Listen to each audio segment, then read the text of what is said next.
Welcome, dear colleagues, to the Osteology Next Regeneration Corner. Today, or at this time, we're going to talk about the Osteology Research Academy. We're going to have 5 guests to my right side, and I want to briefly introduce into the aura. So what is the Osteology Research Academy? Well, it's a 3 to 4 day intensive training course that provides a comprehensive view on the essentials that are needed to perform preclinical and clinical studies. There is some scientific education in highly interactive classroom sessions, usually between 12 and 30 participants, with world experts in the field of regeneration. And there is, of course, the opportunity for the groups to build and widen their academic network. So where did it start? Well, we just had a discussion that it started 2011 in Lucerne with the preparation maybe 2 years earlier. That was an aura that takes place every year with the aim of looking at research design and methodology. And if you're going through the years, you can see that there is an increasing number of locations available all around the world, including places in Brazil, in the United States, in Germany, but also in Beijing and in Hong Kong. Well, if we're looking at the next or upcoming auras in 2019, we see there is one in Rio de Janeiro at the end of October with the chairman Maurizio Araujo. There's going to be one, the yearly one in Lucerne, early September, chaired by Klaus Lang and Reinhard Gruber. And we're going to have very soon one in Hong Kong, chaired by Mariano Sanz and Michael Bornstein on my right side. That's going to be early June. And of course, we also have the one in Bern on heart tissue research, early November 2019. So here you get a bit of an overview of these different auras. Overall, 450 people have been trained in terms of research design and methodology, in terms of heart tissue research, but also on the interface between biology and ultrastructure. Now we do have 5 guests, and I want to briefly introduce our guests on my right side. This is Mei Wong. You're a statistician from the University of Hong Kong, and you've been part of the organization of the Aura in Hong Kong. And then the next one is Michael Bornstein. He's a professor at the same university in Hong Kong, and he was involved in the Aura even at different places. And then in the center we have Maria Elisa. She's from Ecuador, and she's a current osteology research scholar with Professor Frank Schwarz in Frankfurt. And then we have Yongchang Lim. He received an osteology research scholarship about 2 years ago and spent a year at the University of Zurich, and now he's back in South Korea as an assistant professor. And then on the far right side, we have Professor Dieter Bossart. He's from the University of Bern. He's an expert in the field of heart tissue research. So I'd like to start maybe with Mei Wong on my right side. You're heavily involved in the preparation of the organization of the Aura in Hong Kong. So what are the main goals when you set up the course there?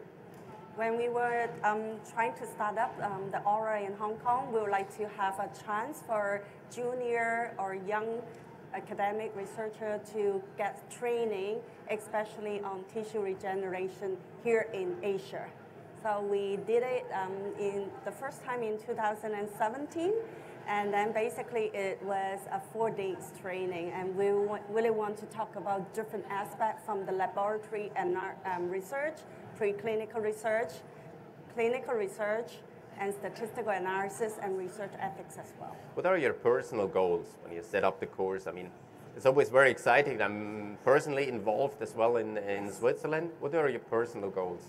Personally, because I'm a statistician, I'm not a dentist. Actually, I have been always teaching research method back into our university. So to me, it is, I understand it's very important for those young academic researchers to be able to have important training, to know what they need to do, and having someone more senior to share with them about how they can grow in their career. Maybe we should ask participants of previous auras like Yongchang Lim. Yeah. You have participated in Lucerne some years ago. Yeah.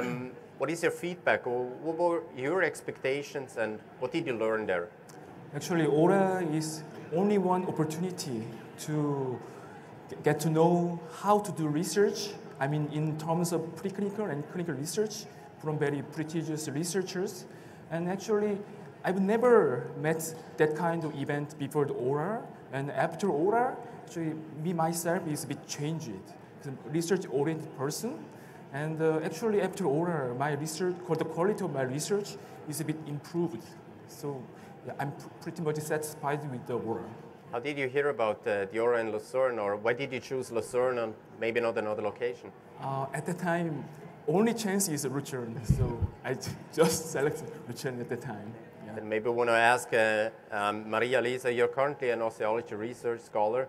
How important is it to get to know how research is being done for you? Well, for me it was actually an amazing experience because when I went to Aura Rio in 2017, I could breathe the science. I could see how amazing researchers were showing their methodologies, and I was very impressed. And that was actually make me wanted to apply to the osteology scholarship. So it was an amazing experience and an enrichful way to learn research. So how did that change the way you treat patients, or maybe you do research after attending the Aura in Rio? It changed totally because when you see such an amazing researchers, you start reading their papers, you start getting into deeper parts of science. So for me it was meeting more my actual mentor, Professor Schwartz, and getting inspired and actually applying for the scholarship with him. Thank you very much. Dieter, you were involved in the organization of the very first Aura in Lucerne in Switzerland. How did you set up for the Aura? What were your goals at that time? At that time we were 4 people, myself and Reinhard Grube, Frank Schwarz and Ronny Young. And it was a big challenge to do something like this, an adventure also. You didn't know at that time where it will lead to, because we don't know, will it be successful, will it last long, how does it develop? So it was a big challenge and was a big opportunity also to build something up which is absolutely unique in this world. I fully agree. Now, as it started in 2011, now we have 2019, so you have been part of the Auras for many, many years. Did that change over time? Did the focus change of the Aura? I would not say that the focus changed. Of course, we try to improve every year, but as you mentioned before, it was expanding all over the planet. You have now much more courses in these places you mentioned before. If we go to Michael, you're involved in the Aura in Lucerne in Switzerland, but also the one in Hong Kong. So what's the difference between them? Or if you're a young researcher, which one should you choose? I think I have to go back to what Mei Wong was saying.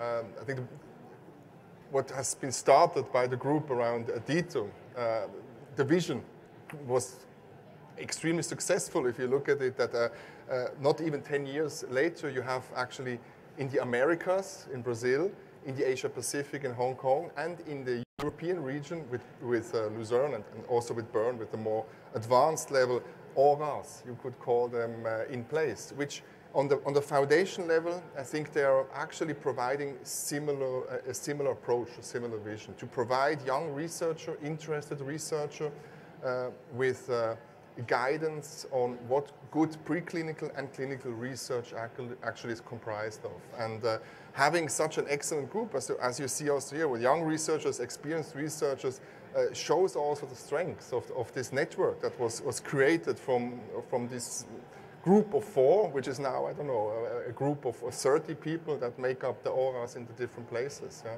So I would not say they're different, they are located in different regions, which makes it also more accessible, because if you have to think that these are young researchers, so their means are also limited. So they have to get access and actually also not to travel too far, so that it's also somehow their mentors or themselves can afford to do that. So I think that is also something that gets more and more really doable by having it in so many places. Now, Dieter, you have so much experience in research. Now, let's consider I'm very young researcher, just maybe graduated and started a postdoc program, and I want to attend an ORA. What age would be good? What kind of experience is needed before you apply or participate at an ORA? Is there you need some certain background already? You certainly need a certain level of knowledge and a little expertise. But I would say most people are young scientists, maybe somewhere between 25 and 35 years of age somehow. So that's about the people attending usually the ORA courses. So they do already have a bit of experience? Yes, they have. Yeah. Yes. Yeah. They have to come with a bit of experience. Maria Lisa, how much experience did you have when you attended the first ORA? I was finishing my Master of Science program, so I was in touch with in vitro research, but the part of clinical research that I was exposed in ORA Rio was really good for me because I could learn a lot more from what I was not exposed at that moment. So, but yes, I had this basic level of research, but I was motivated to be a researcher for sure. So you already had some experience in doing research? Yes, in the lab and preclinical and in vitro mainly. How about you? Yes, well, actually I had done some preclinical animal researches before ORA, but my specific desire to ORA is to learn how to do clinical research. But in terms of clinical research, at the time I have very little experience. So through the ORA, it gets better about clinical research. Now, one of the goals also is that you get more in contact with your colleagues. Well, people at the same level, people that are probably a bit more experienced. Do you still see participants of the ORA you attended? Yes, yes. Actually, this kind of event, I can see many friends, colleagues, and mentors. This is very good. Yeah. How about you, Michael? Yeah. You also have attended so many ORAs. I mean, you were part of it. Yeah. How about you? Do you still see the participants? Yeah, we actually had yesterday, together with Dieter and also Mei Wong, had an expert meeting of young researchers presenting their research. And that is a perfect moment where you see the spirit coming together, meeting again, exchanging ideas. And then also the clinical side clicks in because we had Jan Derks, who got a large clinical grant from the Osteology and presented his research. And also, and that's also a nice thing. If you know the people well, you start to open up and also honestly report on limitations, pitfalls in research. And it was an amazing thing to see how much effort it takes and how long from getting started your clinical research and where you are now with some 20 cases that have concluded, and you actually want to have 140. So it's really great to learn and see also for us, I think, even as experts, to share that. I would say it's on all levels an amazing experience. Yeah, and where the hurdles are also, because they commented on how difficult it is in some countries to get the ethical approval. Yes. So this may also then delay the whole beginning of a project. There are also some grants that where you can apply. If you apply for an ORA, you also can apply for a grant, travel grant. So that's probably one of the opportunities, also in countries where it might be a bit further away. Now, Mei Wong, you're a statistician, so you're heavily involved in design of research. Yes. If you're looking back maybe the last 10 years, do you think there is a change in the terms, the research that is performed? Yes, especially for the clinical research, because nowadays we have so many like concept statements to tell you like when you really have to do a research, then you need to look for from research ethics, your research question to your design. So people now talking about a lot more about the design, especially how you can plan for a randomized control trial, and talking about how you should be compared with the control group, which one is the best control group to compare, and how do you do randomizations, all those measurements, all those monitoring. So I do see like over the past 10, 20 years that I'm in the field, I see a lot of like improvement in people willing to really do a proper research with a good design. So we can clearly see that the focus part of it is always statistics and design of research. Obviously, that's very important, and we clearly see when we're looking at publications that, yes. yeah, I mean, the level of the publications is probably increasing. At least we I think probably that see. is maybe even one of the direct impacts of the aura in our field. You could say in the regenerative field that when you actually, I saw your number was about 340 or 50 young researchers, and they're globally. So if they also all keep a core spirit of what they get, and one important part of it is on design and research methodology, even ethics principles, also let's say fraud, plagiarism, problems there you have. So if they all get that spirit, you will definitely have a large group that will apply higher levels and standards in research. And I think, well, maybe in 10 years, the Aura has educated a large portion of high-end researchers in our field, and it has a direct impact into quality then. That would be very interesting to measure, actually. Talking about the future, I mean, you mentioned 10 years, and we saw the increase in the number. We currently have more than 450 of participants. Yeah. How many more do we need, or is there still a need for the Osteology Research academies? Or do they have to change in the future? I mean, currently we're also doing a live streaming, and they are locally. So what do you expect in the future? I think everybody has his own. My perception here would be that you need this one-on-one exchange. I mean, the dynamics that we had yesterday in this medium-sized group is certainly different than we have a live stream. Certainly, it's the accessibility of live stream, and we have in Hong Kong, for example, MOOCs, the massive open online courses. I mean, you can reach much more people, but still, I think the one-on-one exchange with experts is needed. So I think the basic core Aura, I think, will be there for a long time to stay. But you're right on, can we do some specific more courses or specified focus courses that look into special things like the Bernese course on heart tissue, where maybe Dieter has also some more info for which target group we do that, or is somebody more interested in to learn more about specificities in design of research? Because I think one day is good, but you can always go deeper into it. I think in this way you have a lot of opportunities to grow. So one of the options would be that maybe there are more specific auras in the future, maybe if there is a need for it? There is, yeah. And actually I see like for those participants now, they are getting the scholarship, they are on their way like moving up into a higher level. So I have to say like the Osteology Foundation has provided a pathway for someone who started not knowing much, get to know it, and having the grant support, having the opportunity to go and having direct supervision from experts. I think that is really moving in a very good direction. That is really to nurture the younger generation, the next generations to become a really good researcher. I think these were really nice words, and I think if you don't want to add something, I would suggest that we close.